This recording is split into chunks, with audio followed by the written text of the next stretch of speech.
भारत को अंग्रेजों से आज़ादी 15 अगस्त 1947 को मिली थी। ऐसे में जब देश का दो बंटवारा हुआ तो देश के संसाधनों का भी बंटवारा हुआ, जिसमें ब्रिटिश भारतीय सेना के सैनिकों का भी बंटवारा हुआ था। इसके अलावा 16 जून 1947 को पंजाब विभाजन समिति का गठन किया गया था, जिसने सेना और सरकारी संसाधनों को दोनों देशों में बांटने का जिम्मा लिया था।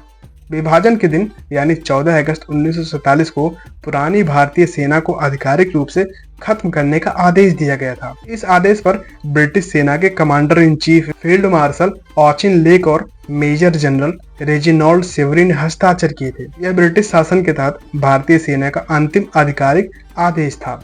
विभाजन के समय सैनिकों को यह विकल्प दिया गया था कि वे भारत या पाकिस्तान जहां जाना चाहें जा सकते हैं और अपनी सेवाएं दे सकते हैं। हालांकि एक शर्त रखी गई थी, पाकिस्तान के मुस्लिम सैनिक भारतीय सेना में और भारत के गैर मुस्लिम सैनिक पाकिस्तान की सेना में शामिल नहीं हो सकते थे।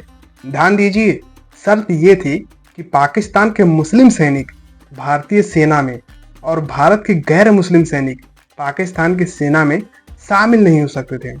ब्रिटेन के नेशनल आर्मी म्यूजियम की रिपोर्ट के अनुसार विभाजन के बाद लगभग 2/3 सैनिक भारत को मिले और 1/3 पाकिस्तान को मिले, यानी कि 100 में से लगभग 66 सैनिक भारत को मिले और 33 सैनिक पाकिस्तान को मिले।